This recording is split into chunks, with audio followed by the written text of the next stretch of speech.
Hola a todos, yo soy Eterno, Hijo de Dios, y esto es Escuela del Conocimiento. En este vídeo voy a explicar los fundamentos científicos en los que se asienta la teoría sobre el mapa planisferio de la Tierra plana, hallado por trigonometría, la triangulación de las tres grandes pirámides de Egipto sobre la meseta de Giza. Y lo voy a hacer a través del metódico estudio de la triangulación de estas tres grandes moles de piedra. Todo ello gracias a la decodificación de los números universales o de las dimensiones originales dadas en el volumen 1 de Geometría Sagrada de la Gran Pirámide. Quisiera recordaros a todos que en el año 2012 publiqué mi primer libro, en el cual publiqué una tesis científica basada en las matemáticas y en la geometría sagrada de la Gran Pirámide, por la cual facilito todas las proporciones, dimensiones de la Gran Pirámide de Giza. Un documento, una tesis que hasta día de hoy no ha sido refutada por absolutamente nadie. Además, he recibido un correo electrónico, una nota de prensa, una nota en internet o cualquier otro medio audiovisual que refutara la exposición facilitada en este primer documento. Pues bien, gracias a este primer estudio, hoy voy a presentaros, para todos aquellos que critican el movimiento de la Tierra plana o que critican a aquellos que buscamos otra realidad, que la Tierra plana no se fundamenta o que no se asienta en ningún tipo de teoría científica. Para todos aquellos que se atreven con semejante argumentación o con semejante exposición, hoy les invito a que vean en detalle este vídeo. Si bien es cierto que es imposible que pueda detallar cómo se llega a cada una de las conclusiones que voy a facilitaros hoy, para ello están los libros. Para eso está el primero, el segundo, los 4 libros de Geometría Sagrada de la Gran Pirámide, donde se expone detalladamente el transcurso hasta lograr los resultados que hoy voy a explicar aquí. Por lo tanto, pasaré por ciertos datos para llegar finalmente a las conclusiones, que son las que realmente nos interesan, ¿no? Bien. Voy a reducir un poquito para tener la máxima cantidad de pantalla y así ver mejor la geometría.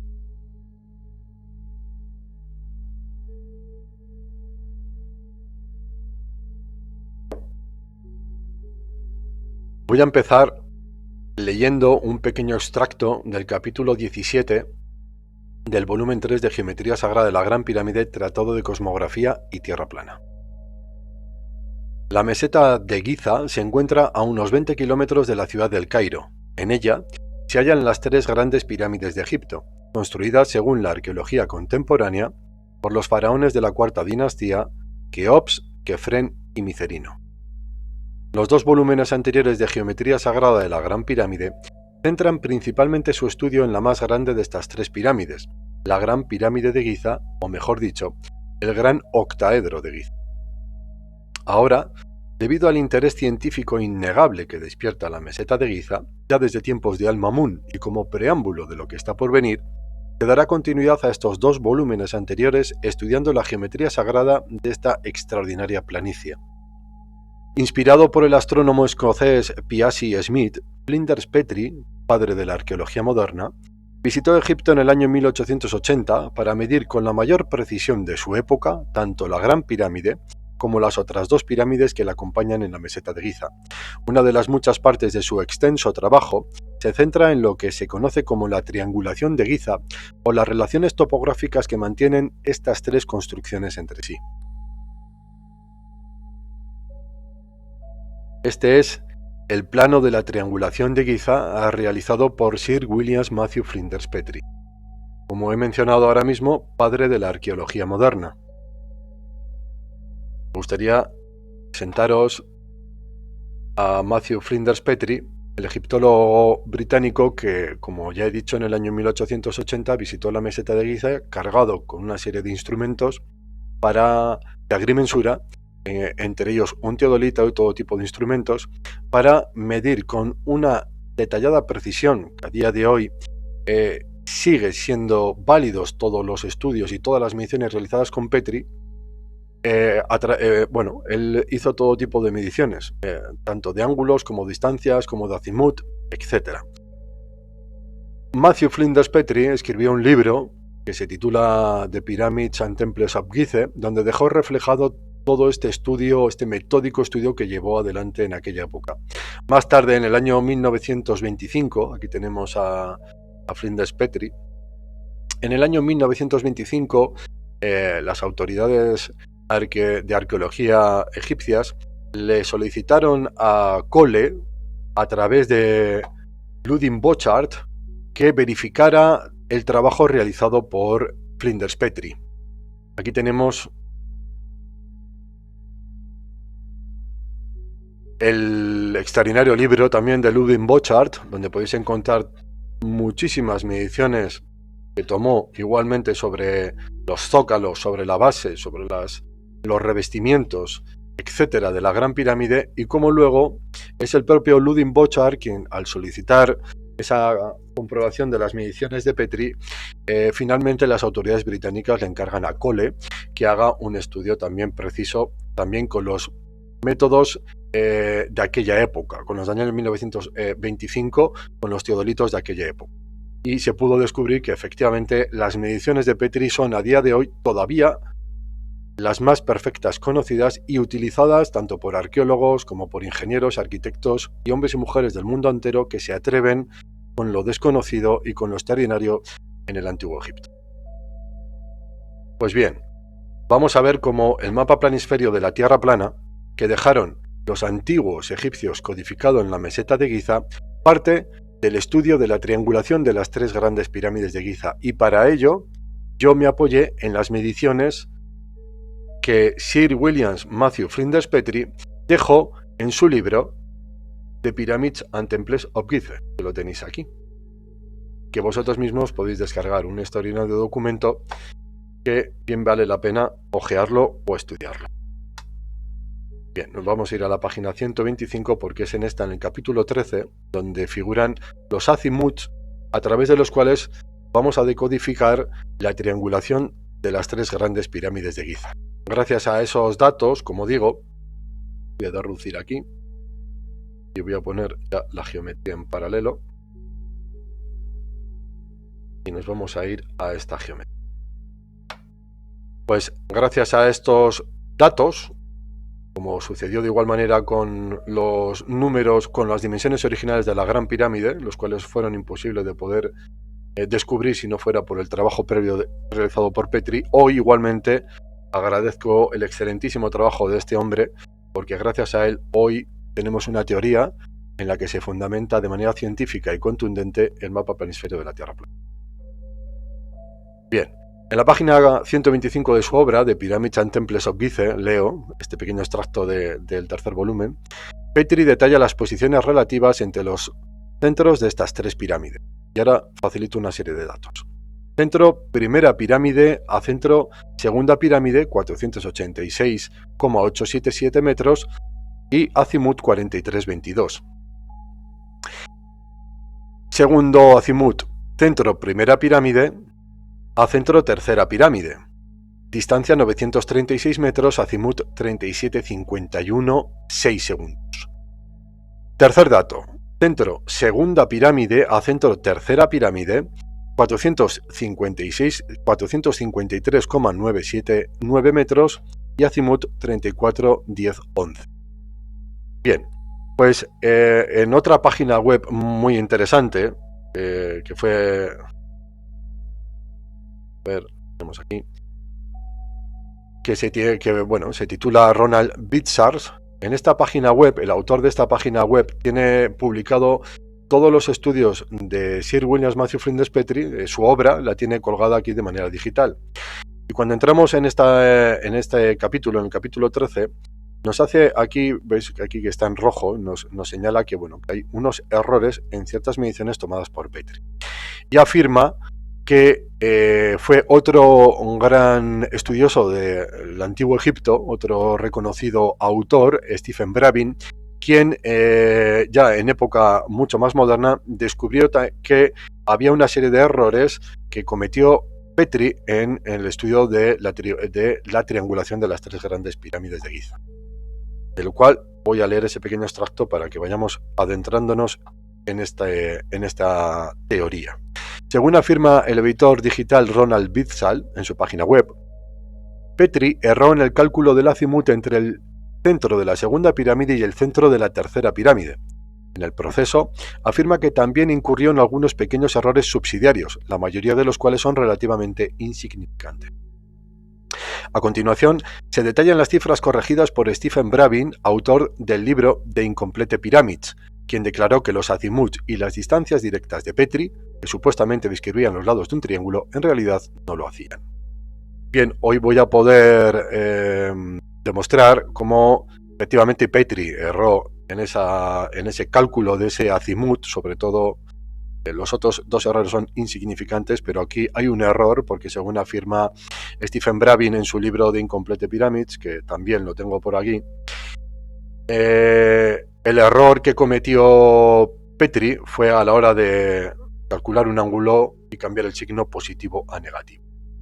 Esta es la obra de Stephen Bravin y creo que tenía una foto. Aquí tenemos a Stephen Bravin con su teodolito haciendo mediciones sobre el zócalo de la Gran Pirámide.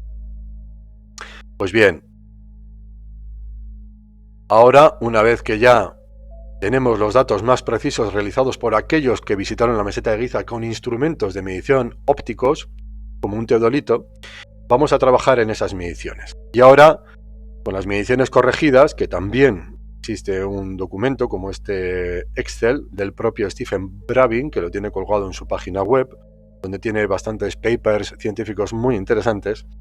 Él mismo muestra aquí como ese ángulo, que es el que más nos interesa. Hay dos ángulos que van a ser el centro de la primera pirámide. El centro de la primera pirámide con el tercero y el centro de la segunda con el tercero. El otro lo vamos a desechar porque no es necesario para lo que hacemos. Pues efectivamente ese ángulo es de 31,5512 y no de 34,1011 como afirmaba Petrie. Bien, datos corregidos por Bravin. Centro primera pirámide a centro segunda pirámide. Distancia 486,877, ya veis que es la misma.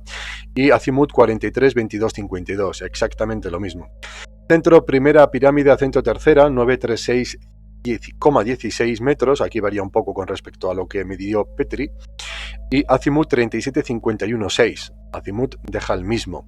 Y centro segunda pirámide a centro tercera pirámide, 453,976 metros, que veis que varía sutilmente con respecto a la medición de Petrie, y aquí sí se ve, digamos, un error mayor, porque Bravin afirma que Petrie erró en este ángulo desde los 34,1011 hasta los 31,5512. Bien, ahora vamos a seguir avanzando para adentrarnos en esta extraordinaria aventura en la meseta de Giza.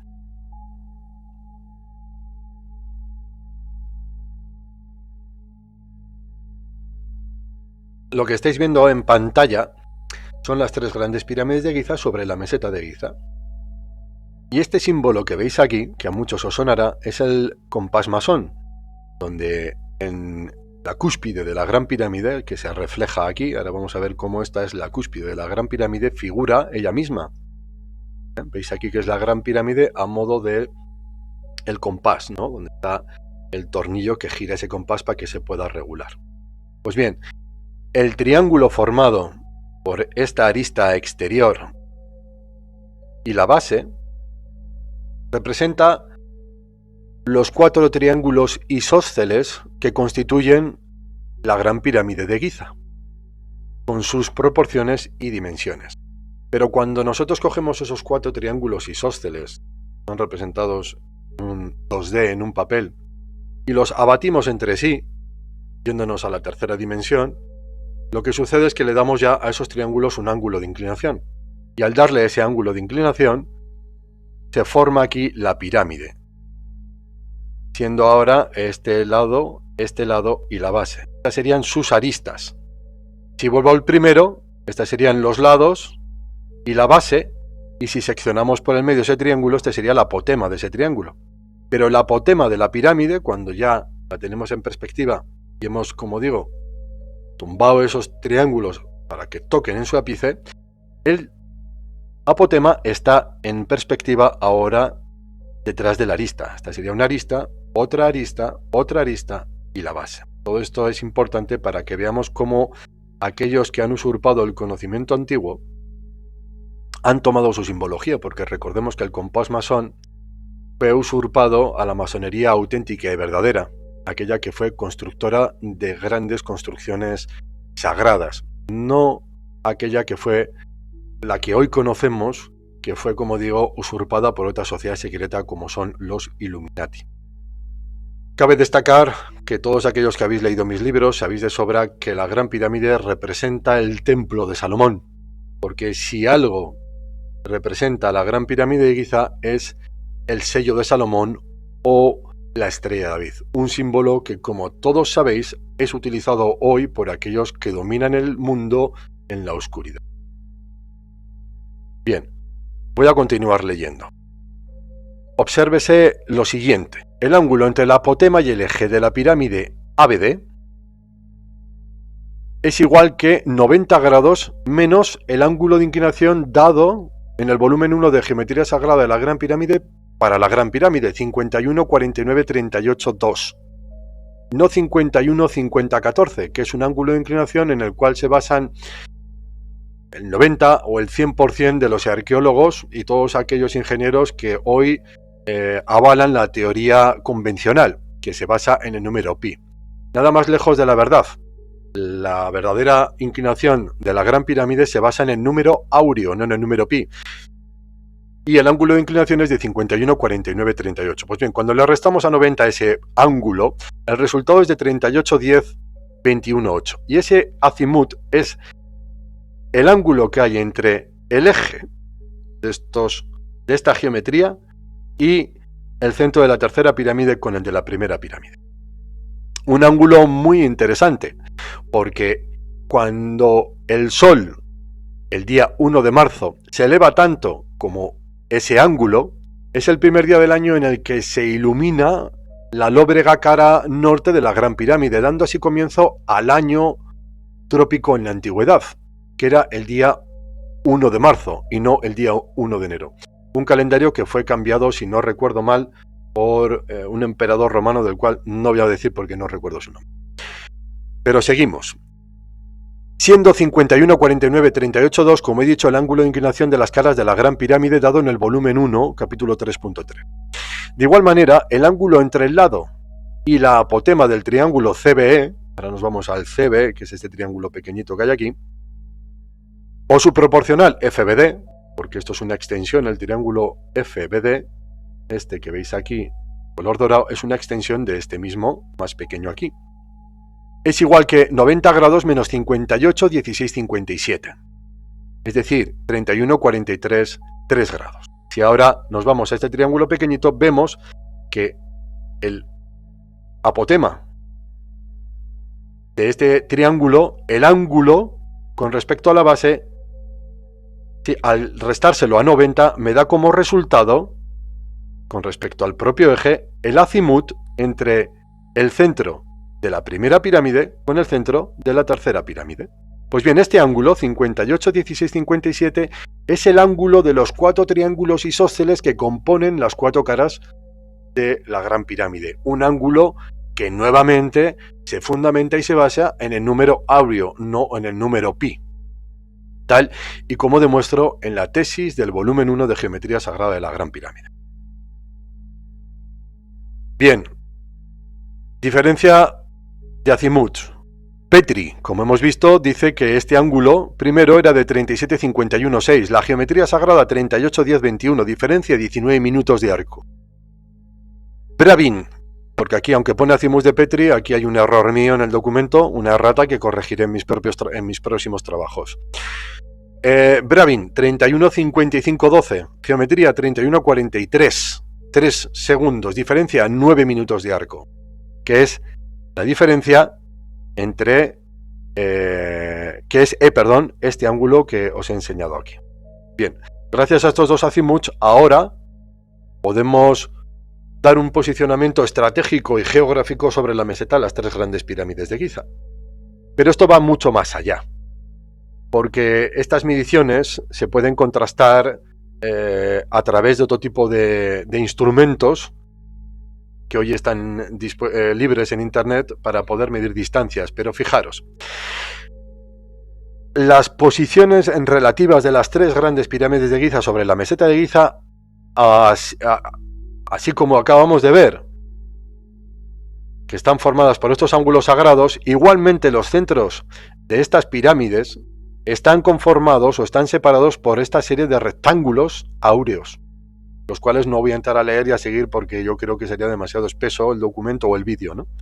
Veis que aquí están conectados en íntimo contacto mediante una serie de rectángulos áureos, el DCFE, el AEFB, o sea que están conectados entre sí, están posicionadas estratégicamente entre sí mediante esta serie de rectángulos áureos. Bien, voy a continuar. Ahora véase lo siguiente, la distancia AB, o apotema de la pirámide ABD, que como os he explicado es esta arista, está detrás porque está en perspectiva, que dista del centro de la primera pirámide hasta la tercera pirámide es de 921,54 metros, 4 veces la base de la Gran Pirámide dada en el volumen 1 de Geometría Sagrada de la Gran Pirámide, o 230,3866 por 4, porque la base de la Gran Pirámide mide 230,3866 metros. Y si esta cantidad la multiplicamos por 4, el resultado es de 921, distancia exacta a la que se encuentra la primera pirámide de la tercera pirámide. Mientras que la distancia CP, que es centro segunda, centro tercera, o el lado del triángulo CBE, que dista del centro de la segunda pirámide hasta el centro de la tercera pirámide 438,22 metros, corresponde con la arista de una pirámide cuya base es 2 veces la de la Gran Pirámide, porque esta pirámide que estáis viendo aquí, esta pequeña, este lado que iría desde B a G y de G a E, tiene como base 460,7732, que es el doble de la Gran Pirámide. Esto significa que la distancia AB corresponde al apotema de una pirámide con una longitud de base, es decir, el apotema de esta pirámide se corresponde con una base igual a 1/8 de la base de la Gran Pirámide. Es decir, la base de esta pirámide, que está conformada a través de la decodificación de la geometría sagrada en la meseta de Giza, es una base de una pirámide que tiene una distancia igual a 8 veces la de la Gran Pirámide, es decir, esto es una octava geométrica de las dimensiones originales de la Gran Pirámide.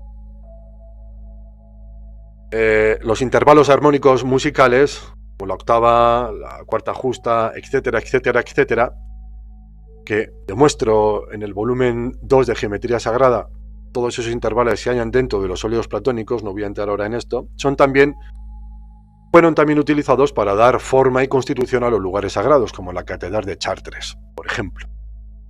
Y aquí vemos que esta pirámide que se codificó en la meseta de Giza es una octava de las dimensiones originales de la Gran Pirámide. Pero ahora voy a descubriros algo a todos vosotros que no habéis leído mis libros. Y voy a hacer quizás uno de los mayores, os voy a transmitir uno de los mayores secretos que descubrí ya en el año 2007 cuando empecé con la investigación. Y es que en la denominada Cámara del Rey de la Gran Pirámide, lo que yo llamo la sala del transportador, gracias a las mediciones escrupulosas realizadas por Sir William Matthew Flinders Petrie y la geometría sagrada, nuevamente pude decodificar las dimensiones originales de esa sala tan extraordinaria y peculiar. Y pude hallar codificado mediante esas dimensiones y proporciones un arquetipo extraordinario, que es la estrella de David o el sello de Salomón. Y lo extraordinario de todo esto es que utilizando una serie de numerología sagrada, como son los números maestros 22, 44, 88, 66, al coger esas dimensiones de la cámara del transportador y multiplicarlas por el número 22, se obtienen las dimensiones originales de la Gran Pirámide, es decir, las dimensiones originales de la Gran Pirámide quedaron codificados de manera geométrica en la forma de esa extraordinaria sala y a su vez en este arquetipo. Esto es muy importante. Esto es muy importante porque, como veis, todo esto nace de un estudio que a día de hoy, como he dicho al comienzo de este vídeo, no ha sido jamás refutado por nadie. Y es gracias a ese estudio que hoy vamos a ver en qué se fundamenta el mapa planisferio de la Tierra hallado por trigonometría en la meseta de Giza. Y ahora voy a hacer un inciso muy importante con todo esto. Sabemos, todos los que hoy nos encontramos en este camino de investigación o de descubrimiento, de redescubrimiento, que todas las civilizaciones antiguas, bien sean mayas, incas, toltecas, mesopotámicos, babilónicos, hebreos, egipcios, en su cosmología dejaron bien claro que para ellos el mundo era un disco plano, con territorios rodeados de agua y finalmente una gran muralla de hielo, como podemos leer en el Popol Vuh o como podemos leer en algunos textos sagrados incluso de civilizaciones indígenas de las Amazonas, por decir algunos entre muchos que podíamos mencionar hoy. Y ser tan atrevido como para decir que los antiguos egipcios, después de haber demostrado de una manera tan contundente su gran conocimiento en todas las artes conocidas, no solamente en las matemáticas y en la geometría, sino en la arquitectura, en la ingeniería, en la astronomía, etcétera, etcétera, etcétera, que esta antigua civilización que demostró este elevadísimo conocimiento no sabía el mundo en el que vivía, es un gran atrevimiento. Y hoy muestro todo esto para que aquellos que nos difaman, aquellos que nos insultan, aquellos que dicen nos menosprecian, simplemente por investigar y por mostrar mediante ciencia empírica, números, geometría, que no hay una teoría en la que se pueda fomentar la Tierra plana, como voy a exponerla hoy, les invito a que estudien detalladamente esos 4 libros, que lo hagan y que después puedan argumentar en contra lo que tengan que hacer. Que yo estaré dispuesto a escucharles con el mayor respeto del mundo. Y bien, ahora voy a ampliar la geometría y me voy a ir aquí. Ahora lo que voy a hacer es trasladar esta geometría, voy a borrar todos los ángulos, todas las cotas y demás, y lo voy a traer aquí. Como veis, he hecho un paso rápido por todo esto, pero claro, las conclusiones que hoy os estoy trasladando se fundamentan y se basan en un estudio de investigación muy amplio, lleno de cuadernos enteros de notas, de fórmulas, de anotaciones y de dibujos que me ayudaron a lograr esta teoría y a alcanzar las conclusiones que hoy os estoy aquí trasladando a todos vosotros. Bien, pues ahora lo que vemos aquí es lo mismo que veíamos antes, lo que pasa que aquí voy a empezar a mostraros cómo en la meseta de Giza se haya codificado el mapa planisferio de la Tierra. Bien, desde el centro yo he circunscrito a la Gran Pirámide, que ya hemos visto que esta pirámide que se representa en la meseta de Giza era una octava de la Gran Pirámide, la he circunscrito en una circunferencia. Bien, ahora desde el centro de la circunferencia he trazado una circunferencia con radio en la cara sur de la Gran Pirámide y la he denominado Trópico de Cáncer. Desde el centro nuevamente, con radio en el centro o en el ápice de la Gran Pirámide, otra circunferencia mayor y la he denominado Ecuador, porque el Ecuador secciona el mundo y el tiempo en 2 partes iguales. De ahí viene la palabra equinoccio, de equinoctium, separar una cosa en 2 partes iguales. Y el siguiente, desde el centro, nuevamente otro círculo con radio en la cara norte de la Gran Pirámide, al que he llamado Trópico de Capricornio. Bien, continúo. Ahora, mediante la utilización de una serie de trazos sagrados que se utilizan en geometría sagrada para desarrollar, que los podemos encontrar, por ejemplo, en la fundación de templos sagrados, como la Catedral de Chartres, voy a seguir constituyendo el mapa planisférico de la Tierra plana. Y lo voy a hacer de la siguiente manera. Si antes cogía del centro de la geometría al centro de la Gran Pirámide y generaba ese círculo del Ecuador, ahora desde el centro de la pirámide voy al centro del planisferio y voy a crear otra circunferencia igual. Y en el interior, por la, digamos, unión de estas dos circunferencias positiva y negativa, eléctrica y magnética, femenina y masculina, se crea la Vesica Piscis. Es, digamos, esta mandorla o esta forma que veis aquí. Y en ella un triángulo muy especial, un triángulo 396, que tiene en sus ángulos el número del universo, que es el número 396, el número 396, un número ciertamente extraordinario en el cual no voy a entrar ahora y que podéis estudiar en mis 4 libros. Quiero enseñaros como por ejemplo en esta es la catedral de Chartres y como aquí tenemos a Jesús el Cristo. ¿Qué pasa con el ratón? Ven aquí, hazme caso por favor. Ahora, disculpar, Bien, esta es la catedral de Chartres y aquí podemos ver a Jesús el Cristo dentro de esa Vesica Piscis. Pero igualmente podemos ir a la catedral de Notre Dame y ver como la propia catedral de Notre Dame de París tiene igualmente esa Vesica Piscis en la formación de la entrada al templo, incluso en otras partes del propio edificio. Bien, pues ahora, si continuamos, la Vesica Piscis es a su vez la parte de la cual en esta otra parte de la geometría voy a descender la circunferencia que se encuentra inscrita dentro de la Gran Pirámide.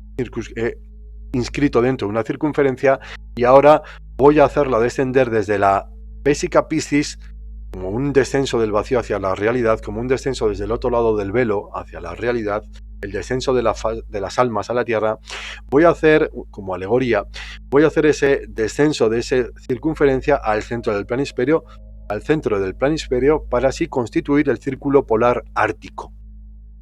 Ya tenemos los límites de la Tierra, que no quiere decir que la Tierra se acaba ahí, en absoluto, porque hoy sabemos y tenemos evidencias y pruebas de que la Tierra seguramente se extienda muchísimo más allá de lo que hoy conocemos. Y a su vez, pues bueno, tenemos los paralelos, ¿no?, de los trópicos y del Ecuador.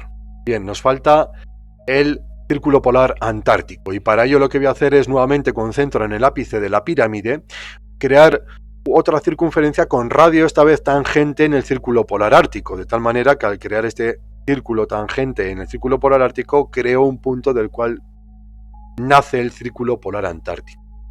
Y de todo esto ahora podemos ver ante nosotros el mapa planisferio de la Tierra, con todos sus paralelos y podemos trazar los meridianos que nos dé la gana.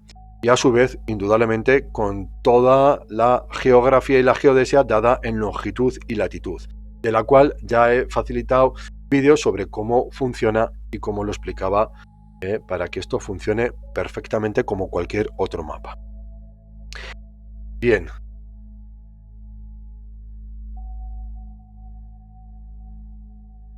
Ahora voy a mostraros parte del engaño al que nos han sometido.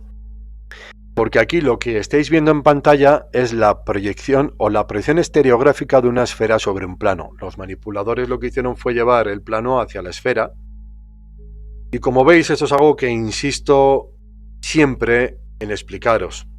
Al proyectar una esfera sobre un plano, todas las coordenadas geográficas o geodésicas dadas en longitud y latitud sobre la esfera se proyectan de la misma manera sobre los paralelos y los meridianos en el mismo plano, porque se está proyectando y al proyectarse son consecuentes uno con otro. Como vemos aquí, el Ecuador se proyecta en esta circunferencia, este trópico aquí y este que podría ser, como es una esfera, podéis elegir cualquiera de los círculos polares, el círculo polar ártico se proyecta aquí alrededor del centro de la Tierra donde rota Polaris.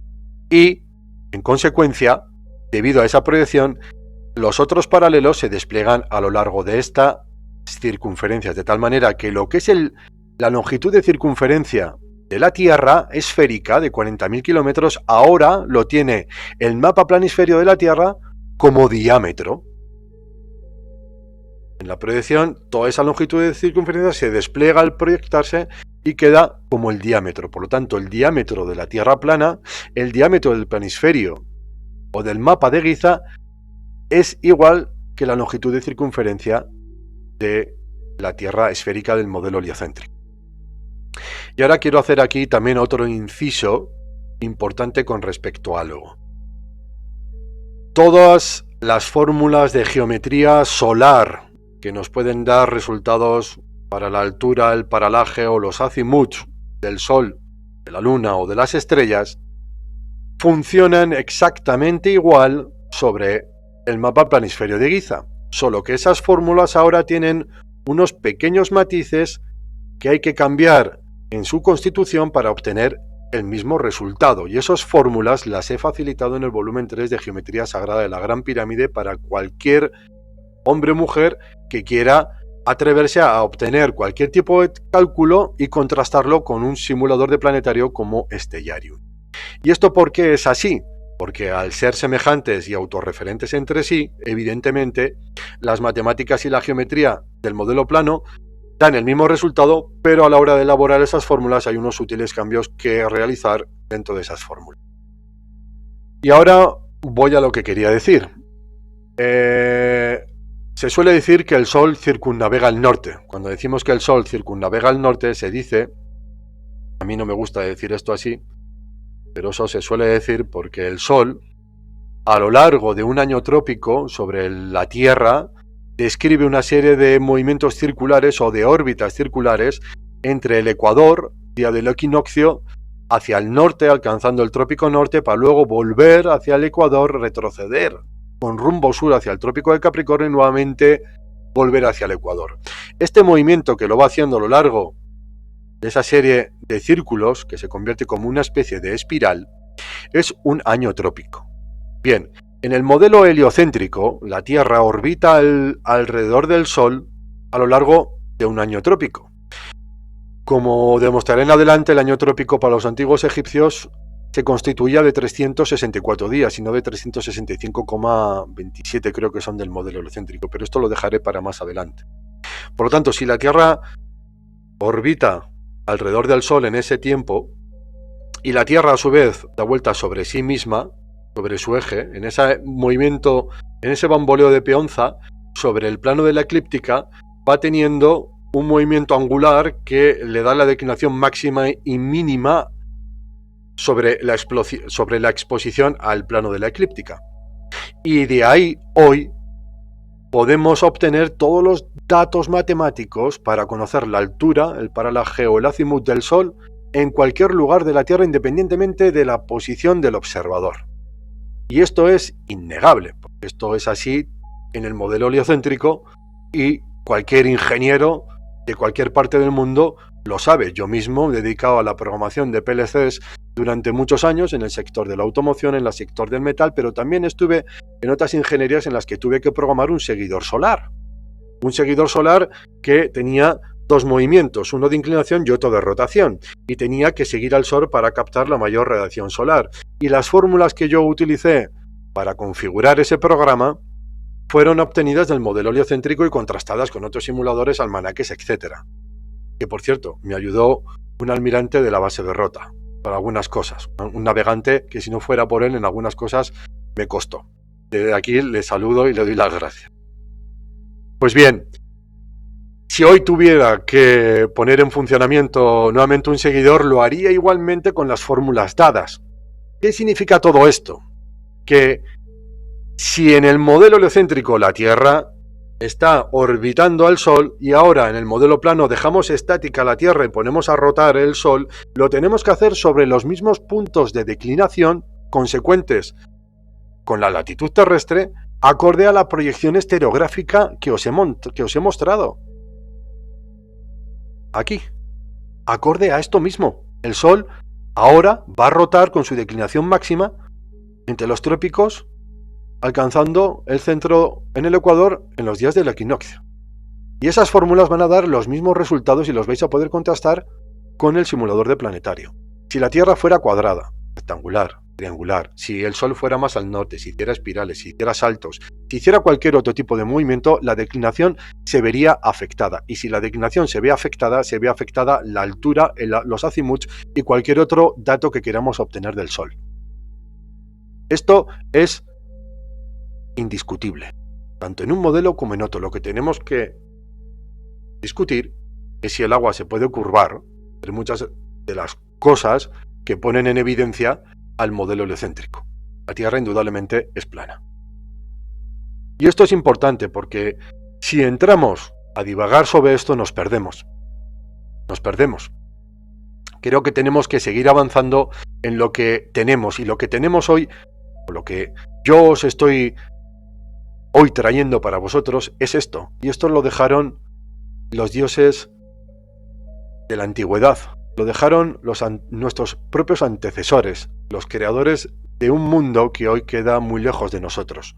Y lo dejaron codificado de manera geométrica y matemática en la planicie de Giza, lugar donde se halla la Gran Pirámide de Giza, madre de todas las ciencias, la enciclopedia del mundo antiguo. Estos matices que acabo de dar son muy importantes. Fijaros, ahora lo que voy a hacer es ir nuevamente a la geometría, pero en este caso voy a ir a esta que está aquí. Tal y como os he dicho, si por la proyección estereográfica de la esfera sobre el plano, la longitud de circunferencia del modelo de la Tierra esférica se despliega a lo largo del diámetro de la Tierra, aquí tenemos el planisferio de la Tierra con la gran cúpula. Pero claro, nuestras tierras conocidas y nuestra estrella, nuestro Sol Ra, tal y como lo llamaron los antiguos, orbita alrededor de las tierras que es capaz de irradiar con su energía electromagnética. Pero esto no quiere decir que más allá de los límites de nuestra Tierra haya otras tierras donde habiten otros seres, donde habiten otros sistemas de realidad, con otras estrellas y otros soles. Otro mundo celular. Pues bien, el diámetro de la Tierra es de 40.000 kilómetros y la altura de la bóveda, como veis aquí, es de 13.662,76 kilómetros. Pero si ahora cogéis el diámetro del Ecuador, que es la mitad del diámetro del planisferio, lo dividís entre pi, da la altura de 6.338 kilómetros, altura a la que rota el Sol, la altura verdadera a la que rota el Sol, no la altura aparente. Y esto lo dejé hace ya un tiempo en uno de mis vídeos, que os invito a que lo veáis, la altura verdadera del Sol, donde mediante una progresión geométrica se calcula la altura a la que rota el Sol. Siempre rota a la misma altura. El Sol no hace saltos, no sube y baja en una espiral a lo largo de un año trópico, no, el Sol está siempre rotando junto con la Luna a la misma altura, creando mediante una serie de ciclos los eclipses, aunque hay uno de ellos que indudablemente necesita de otro objeto que rota sobre nosotros para generar los eclipses, bueno, algunos eclipses lunares, pero esto es otro asunto. Y como vemos aquí ahora, esos 6.338 kilómetros, que son, si no me equivoco, me gustaría hacerlo aquí, 20.001 dividido entre 3,141592, 6.366, más o menos 3.688 que dio como resultado la progresión geométrica para la altura del Sol. Si este dato de 6.338 es el radio de la Tierra esférica. Y aquí, esta pirámide que se forma con base igual al diámetro del Ecuador, que es la mitad que el diámetro del planisferio porque lo secciona en dos partes iguales, la altura de esta pirámide, que tiene esta base, es igual a 12.721, que es un múltiplo de raíz de phi, puesto que raíz de phi es igual a 1,27. Pues bien, este dato es el diámetro de la Tierra esférica. Aquí podéis ver la correlación que existe entre un modelo y otro por la proyección.